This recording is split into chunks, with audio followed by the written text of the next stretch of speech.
살아계신 하나님 아버지, 감사와 찬송과 영광을 올려드립니다.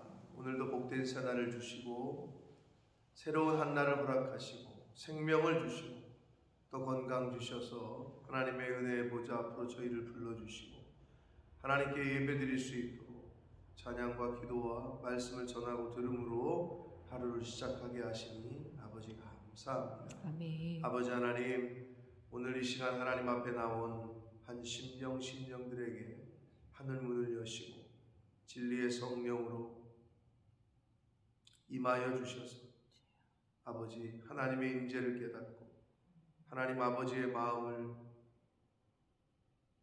경험하며 또 아버지의 눈을 저희들도 갖게 하셔서 영적인 눈이 열리고 영적인 귀가 열리고 영적인 입이 열리는 오늘 하루를 그렇게 살아갈 수 있도록 주여 은혜 내려 주옵소서. 아멘. 성령 하나님, 이 시간 이 자리에 또 각 심령에 임재하여 주옵소서. 아멘. 예수 그리스도 이름으로 축복하며 기도 올려옵나이다. 아멘. 아멘. 자, 오늘은 8장입니다. 오늘 읽은 그 8장 1절로부터 13절까지에서는 우리가 흔히 말하는 칠병이요,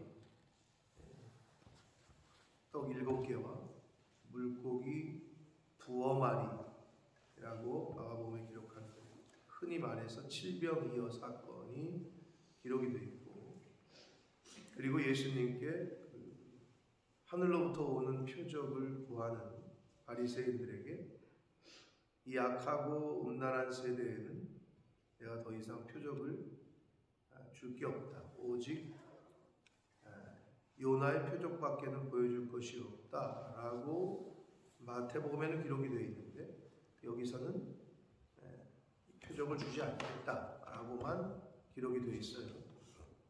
아무튼 표적을 구하는, 표적과 기사를 구하는, 이적을 구하는 사람들에게 더 이상 표적을 줄 필요가 없다. 주지 않겠다. 그리고 마태복음에서는 요나의 표적밖에는 이제 줄 것이 없다. 라고 하는 그 이야기가 오늘 그 13절까지 말씀이 되겠습니다. 자, 한 절씩 보시면서 함께 은혜를 나누도록 하겠습니다. 그 무렵에 또 큰 무리가 있어 떡을 먹을 것이 없는지라 예수께서 제자들을 불러 이르시되. 자, 예수님 곁을 따라다니는 많은 사람들, 예수님께로 나오는 많은 사람들이 있었음을 우리가 짐작할 수 있습니다.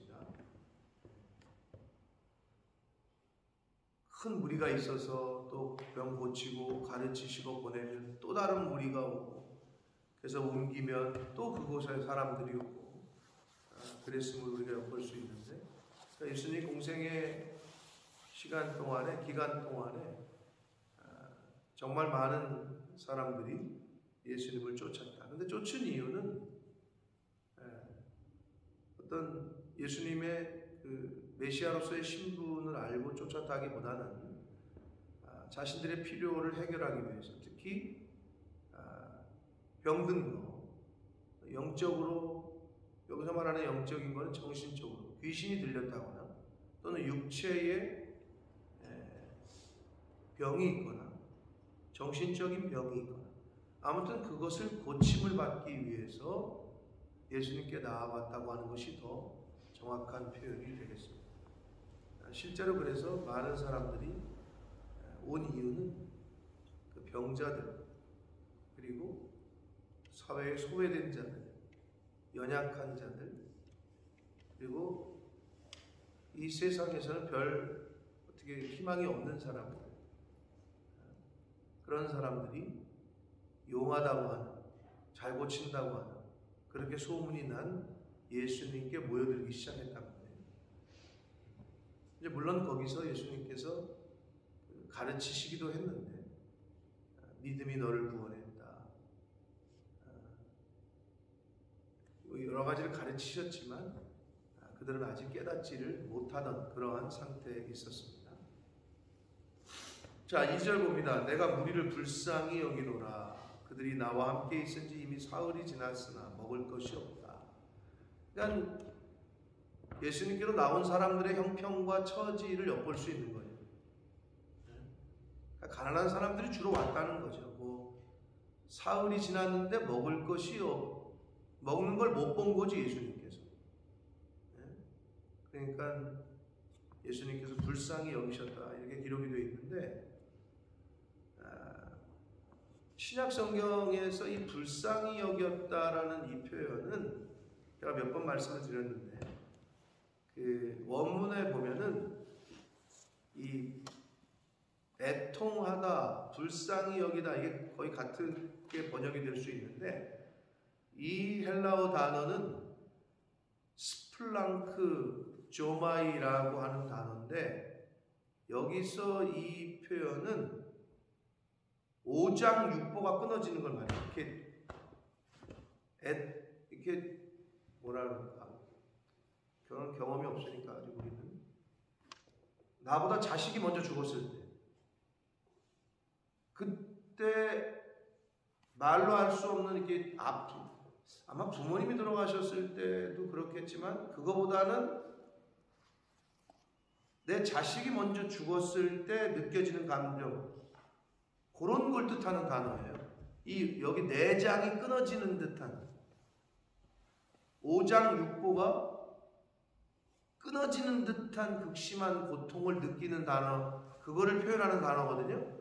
근데 그거를 불쌍히 여긴다, 애통히 여긴다 라는 말로 한글 성경에서는, 신약에서는 번역을 했어요.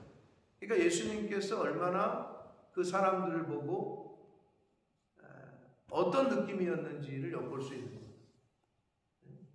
너무 마음 아파하신 거죠. 그 사람들을 보고, 많은 무리들을 보고. 그러면서 만일 내가 그들을 굶겨서 집으로 보낸다면 길에서 기진할 거다. 멀리서 온 사람들도 있는데 굶어 죽을지도 모른다 라고 말씀하시는 거죠. 그러니까 구체적이고도 아주 세심한 예수님의 마음을 엿볼 수 있다.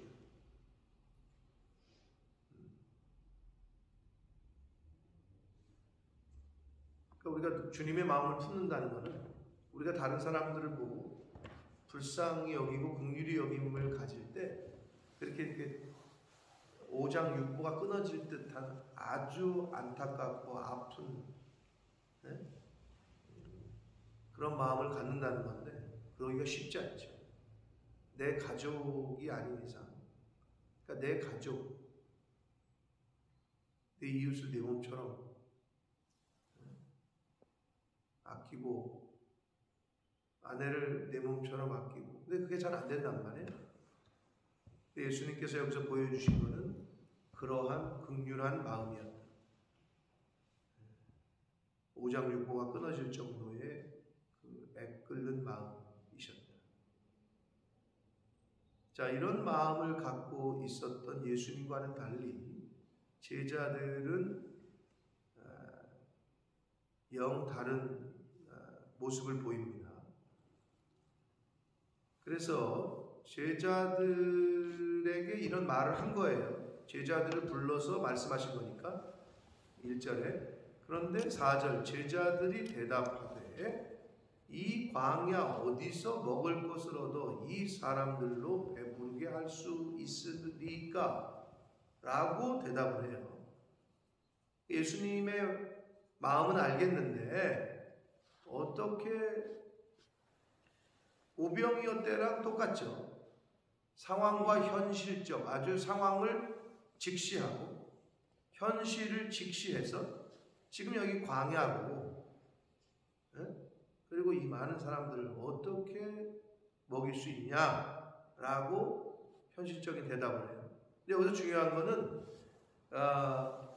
이 사람들로 배부르게 할 수 있으리까? 라고 예수님에게 되묻는 이 제자들의 이 말 속에는 원문상에는 어떻게 표현이 되어 있냐?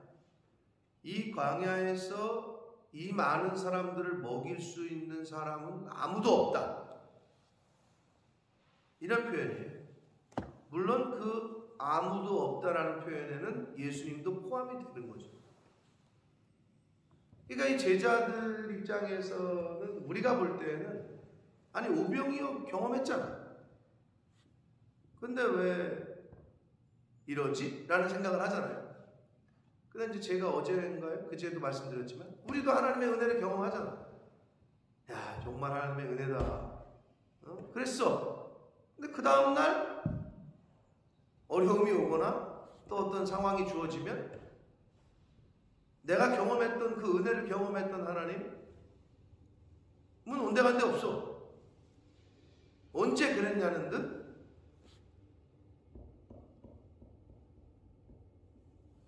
하나님을 불신하고 하나님을 원망하고, 그게 이스라엘 백성들의 모습이었고 구약의 출애굽 당시에 그게 지금 제자들의 모습이고 그게 지금 우리들의 모습입니다.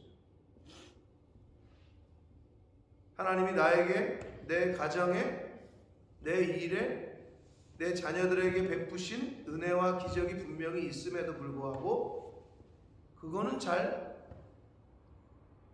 기억도 못하고 간직하지도 않아. 원래 사람이 좋은 거는 잘 기억 안 나고 나에게 나쁘게 했던 것만 잘 기억한다고 하잖아요. 여러분은 어떤 편이신지 모르겠는데 나에게 은혜를 베푼 거는 잘 기억 못하고 나를 좀 힘들게 하고 어렵게 했던 것만 잘 기억한다고 그러더라고. 저는 둘 다 기억을 잘 못하는 스타일이긴 한데, 어떻게 이럴 수 있지라는 생각이 들어요 지금. 아니 오병이어를 경험한 게 얼마나 됐다고. 근데 여기서 제자들이 대답하여 이 광야에서 어디서 먹을 이 사람들로 배부르게 할 수 있습니까? 라고 얘기하는 이거를 영적으로 해석하자면 이 세상에서는 그 어떤 것으로도 배부름을 경험할 수가 없다는 거예요. 이 광야는 이 세상이에요. 광야는 세상을 상징해요. 근데 세상에서 삼시세끼를 먹는 걸 의미하는 걸까요? 그건 아니에요. 사람들이 자꾸 이 세상에서 가지기를 원하는 게 뭐예요? 돈이에요. 그러면 돈을 은행빚만 갚았으면 좋겠다 라는 생각이 들어요? 그럼 갚았어. 그러면 또 어떤 생각이 들어요? 한 1억만 모았으면 좋겠다. 1억을 모았어. 그럼 1억 모은 사람이 이제는 됐다라고 할까요? 한 10억이 있으면 좋겠다. 100억 갖고 있으면 아닐 것 같죠? 아니래요. 사람들이 한 1000억 있어야 부자라고 얘기한대요. 왜냐하면 강남의 아파트가 30평이 80억 간다니까. 그러니까 집 한 채 있으면 100억 있는 거야. 그러니까 그 사람들 입장에서는 100억 있어도 그게 돈이 아닌 거야. 한 1000억 정도는 있어야 그래도 좀 부자 소리 듣는다 이거예요. 그러니까 완전히 다른 나라 사람, 다른 나라 세계 이야기지. 상상이 잘 안 가는 금액인데. 근데 그거 있으면 만족하냐고? 아니라니까. 그러니까 배부르게 할 수가 없어. 도저히 이 세상에서는. 오직 예수 그리스도께서만이 만족을 주고 배부르게 하실 수 있습니다. 사실 오병이어와 칠병이어의 기적의 주된 메시지는 그거예요. 물론 영의 양식, 생명의 떡을 뜻하는 예수님 자체, 말씀 자체, 우리들에게 인간에게 필요한 것은 생명의 떡 대신 예수 그리스도가 필요하고 구원의 복음이 필요하다는 게 주된 메시지이긴 하나, 또 다른 측면에서는 이 세상에서는 만족감을 취할 수가 없다는 거예요. 이 세상에서, 이 광야에서. 근데 이 제자들의 태도는 너무 불신앙적인 태도고, 하나님의 은혜, 예수님의 오병이어의 기적을 전혀 생각하지 못하고 기억하지 못하는 그러한 모습입니다. 그래서 예수님께서 힌트를 주시죠. 제가 얘기했던 것처럼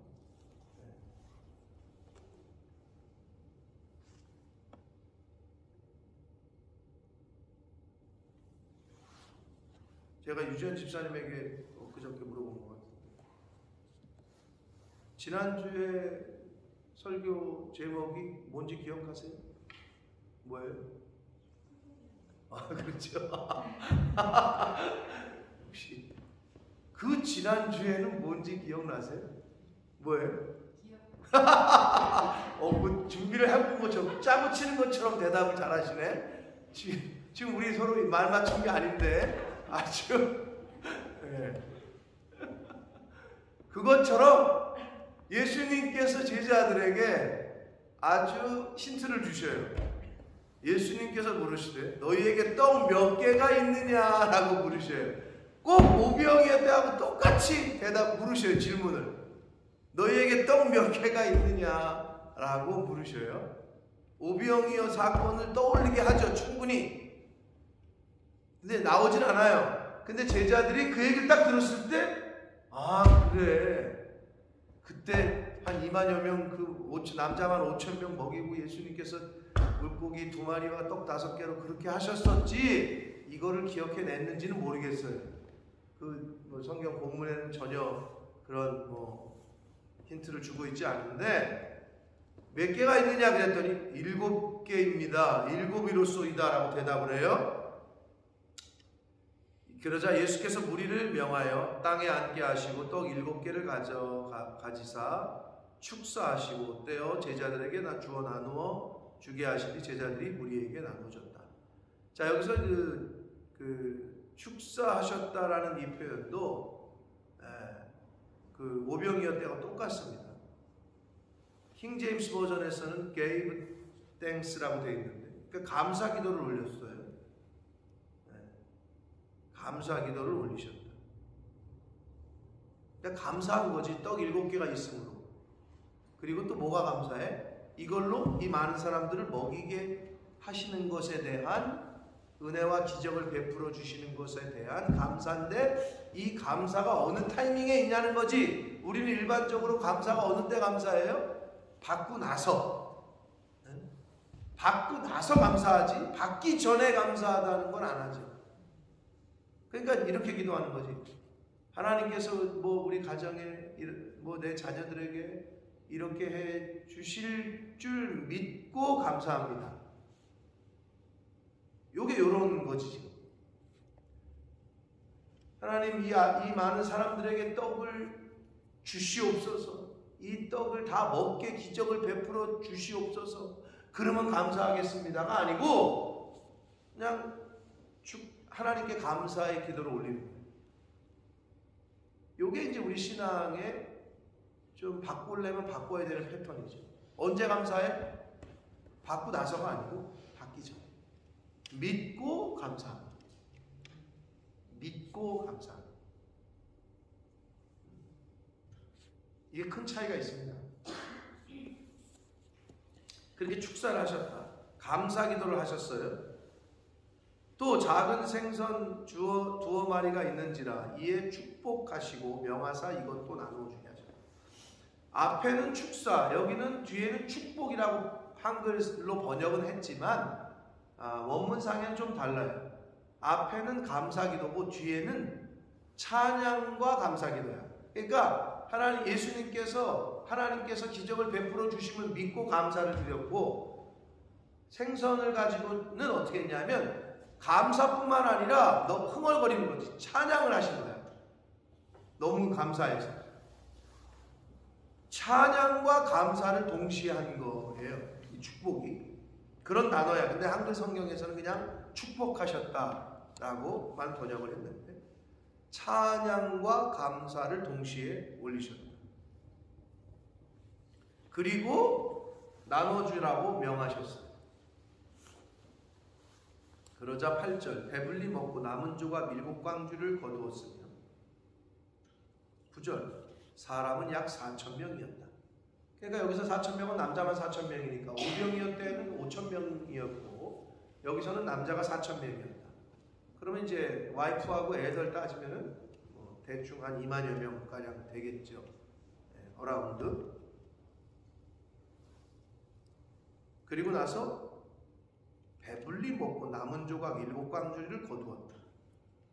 사랑하는 성도 여러분, 하나님의 역사에는 일이 끝나고 나서 남는 거가 하나님의 역사입니다. 부족한 게 아니라 남아 항상 흩어 구제하여도 풍족하게 되어지는 일이 있다라고 잠언에 말씀하잖아요. 과도히 아껴도 가난하게 된다 라고 말씀하잖아요. 근데 하나님의 역사는 자꾸 나눠주는데 배부르고 만족을 얻고도 남아. 그게 오병이어와 칠병이어에서 주는 공통적인 교훈이에요. 5,000명이 먹고 12광주리, 4,000명이 먹고 7광주리가 남았다. 남는다. 그게 하나님의 역사다.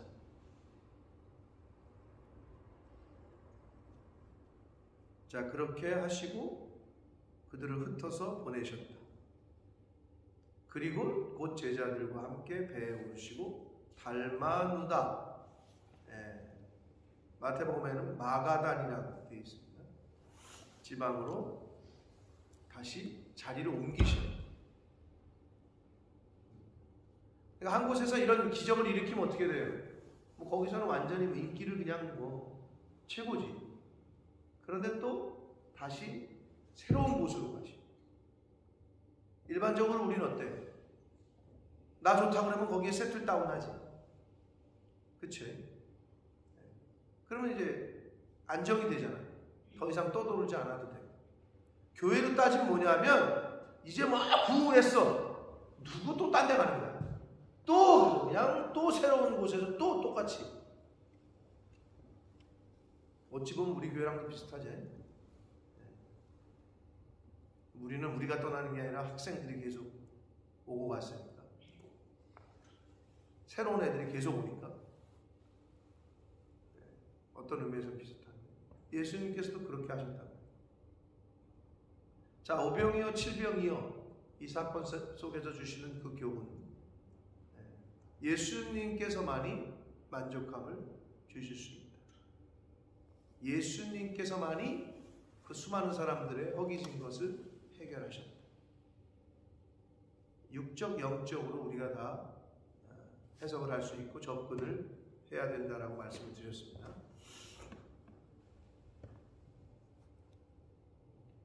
자, 그리고 11절, 12절, 13절, 3절은 이 표적을 구하는 바리새인들의 이야기인데, 바리새인들이 나와서 예수를 힐난하며 그를 시험하여,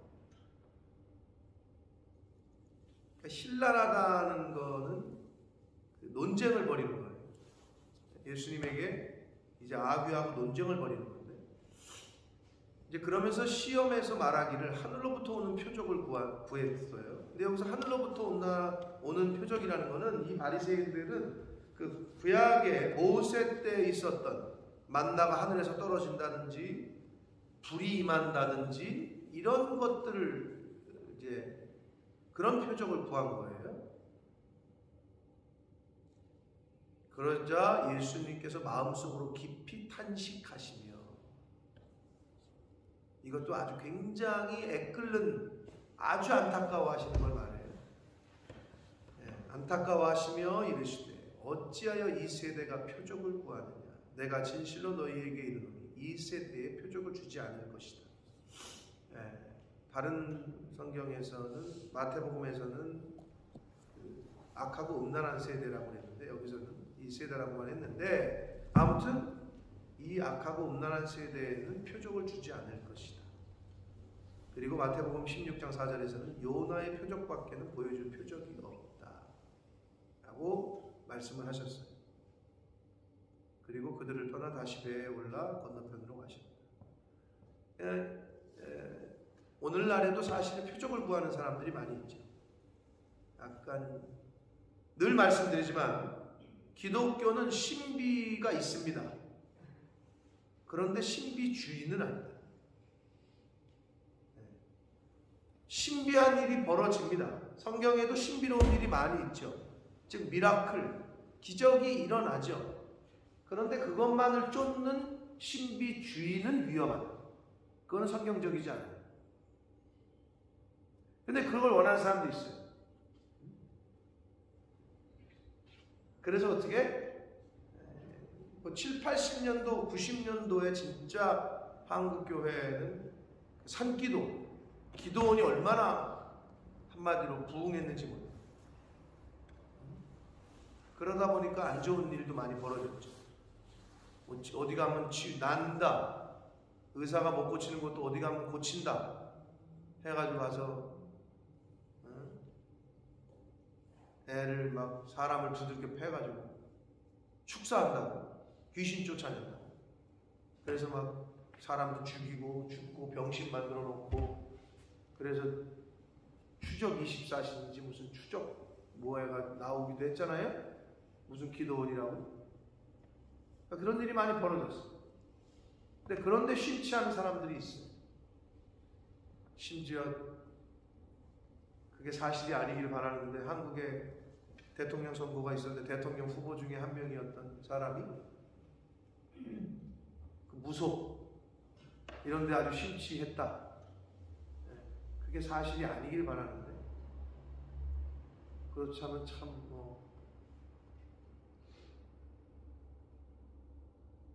만약에 대통령이 되고 나서도 또 그런다.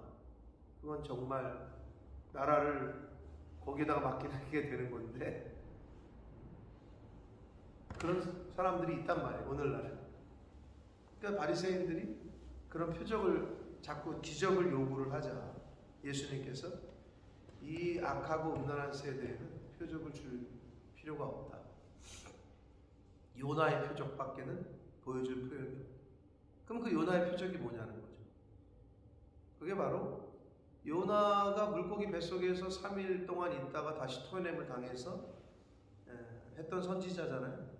예수님께서 십자가에서 죽으시고 죽음 가운데 3일 계시다가 부활하시는 그거를 지금 말씀을 해. 그거는 보여줄 거다는 거지. 누가? 예수님 자신. 이제 곧 내가 십자가에서 죽고 사흘 후에 이제 부활하게 될 거다. 이제 요 이야기를 하시는 거거든요. 그게 진정한 표적이죠. 이거보다 더한 표적이 어디 있어요? 그런데 그 표적을 친히 이루셨는데 안 믿지. 우리가 알고 있는 대로 이스라엘 땅에서 벌어졌는데 그들도 안 믿고 있고. 왜? 성경에 나와 있는 대로 시체 도난설. 야, 제자들이 시체가 없어졌으니까 시체 훔쳐갔다고 전해라. 근데 지금까지도 그게 전해진다고 그러잖아요. 그래서 예수님께서는 표적을 구하는 세대에 대하여 더 이상 보여줄 표적이 없다라고 말씀하셨습니다. 자, 사랑하는 성도 여러분, 오병이어 7병이어를 경험했던 제자들의 모습. 떡을 나눠주면서 아마 야, 이거 그때랑 똑같지 않냐? 뭐 이런 얘기를 나눴을 거라고 생각이 추측이 되어져요. 그런데 물론 떡을 나눠주면서는 맞다. 예수님이 그때 그런 기적을 행하셨었지. 이번에도 이런 기적을 행하시나 보다. 뭐 이렇게 깨달았는지 모르지만, 그러나 그 4절의 고백이 제자들이 대답하다 이 광야 어디서 떡을 얻어 이 사람들로 배부르게 할 수 있습니까? 그렇게 할 수 있는 사람은 한 사람도 없습니다. 그러니까 예수님을 앞에 두고도 그런 이야기를 했다. 근데 이게 연약한 우리들의 모습입니다. 하나님의 베푸신 은혜를 잘 기억하시고 잊지 않게 되시기를 축복합니다. 아멘. 가정생활 하는데도 그렇고, 사업을 함에도 있어서도 그렇고, 장사를 하면서도 있어도 마찬가지죠. 기억을 잘하면 지지난주에 설교한 대로 도움이 많이 되죠. 식당을 자주 가는 단골인데 일주일에 한 번 가는데 기억을 못하고 사장이 매번 처음 오는 사람처럼 여긴다. 그럼 여러분 어때요? 그 집을 다시 가고 싶어요? 그렇지 않죠. 근데 한 번 가고 한 1년 후에 찾아갔는데도 자기를 기억한다. 아니, 당연히 장사에 도움이 되겠죠. 아니, 사업하는 사람이 여러 사람들과 만나서 네트워크를 하는데 잘 기억을 못한다. 그럼 사업이 안 되겠죠. 아니 가정에서도 마찬가지. 아내 생일을 기억하지 못하고 무슨 기념일 기억하지 못하고 그러면 그게 어떻게? 그 관계에 도움이 돼요? 마이너스예요? 똑같단 말이죠. 우리가 하나님의 나에게 베풀어 주신 은혜를 너무 쉽게 잊어버리는 거지. 상대방이 나에게 아주 은혜를 베풀었던 건 잊어버리고 서운하게 한 것만 기억을 한단 말이에요. 그게 우리의 연약함이고 못된 성품이에요. 서운하게 한 건 빨리 잊어버리고 나에게 은혜를 베풀었던 거, 나를 도움을 줬던 거 이런 것만 기억하면 좋은데 이상하게 인간은 거꾸로야. 왜 그런지를 모르겠어요. 근데 그게 우리 죄성이에요. 죄성이고 아주 악한 버려야 될 마음이에요.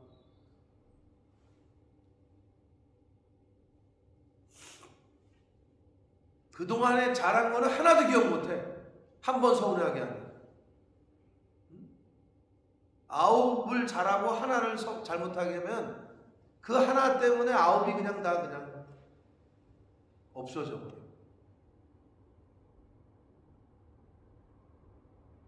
하나님이 저와 여러분에게 베푸신 은혜가 여러분 각 사람이 각 가정이 경험하고 체험한 은혜가 있을 줄 믿습니다. 그 은혜를 기억하고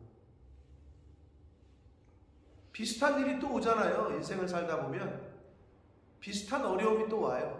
그러면 그때도 하나님이 우리를 이렇게 지키시고 인도하셨다.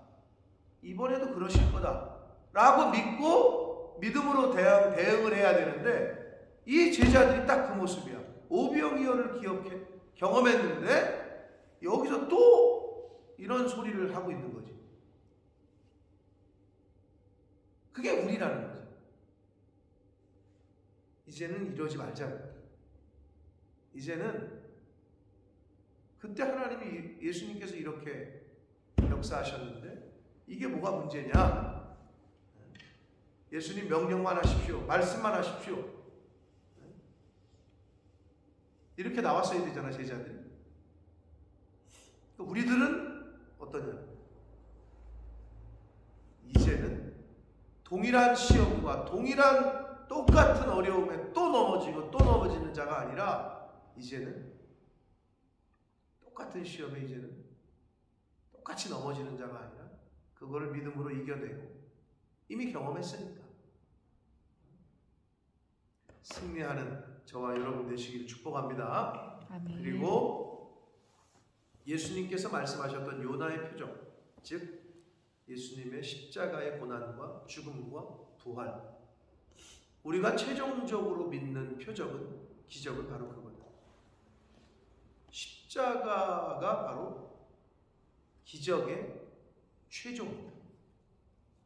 그 십자가 사건. 더 이상 보여줄 표적이 없다. 그러므로 더 이상 기적을 하나님 나에게도 좀 로또가 맞는 기적. 아니 이런 거 필요 없다니까. 로또 맞았는데 그 다음날 치매 걸리면 뭐 할 거고요. 로또 맞았는데 배 아파서 병원 갔더니 폐암 말기십니다. 이제 정리하십시오. 이러면 뭐 할 거야. 그거 다 필요 없는 거라니까. 부질없다니까. 즉 우리가 구할 표적과 기적은 이제 영원한 하나님 나라에 대한 천국에 대한 소망, 구원에 대한 그 소망, 이거를 구해야지 무슨 땅을 샀는데 갑자기 개발이 되게 해주시고 이런 거 말고, 네? 그런 거 말고 우리가 구할 것은 이제 좀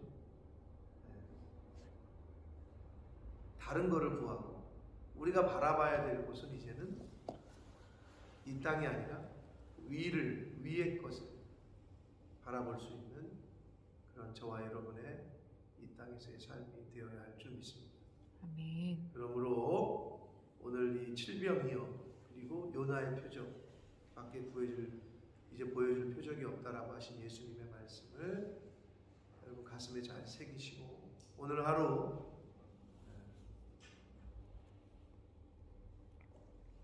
하나님이 베풀어 주신 은혜를 잘 기억하고 동일한 어려움이 오시더라도 그때 그 하나님을 기억하고 은혜를 기억해서 이제는 내 감정, 내 기분대로 반응하는 게 아니라 말씀으로, 믿음으로 반응하시고, 그래서 그 시험을 잘, 그 환경을 잘 이기시고 또 승리하는 그러한 오늘 하루, 또 남은 인생이 되시기를 예수 그리스도 이름으로 축복합니다. 아멘. 살아계신 하나님 아버지, 감사와 찬송과 영광을 올려드립니다.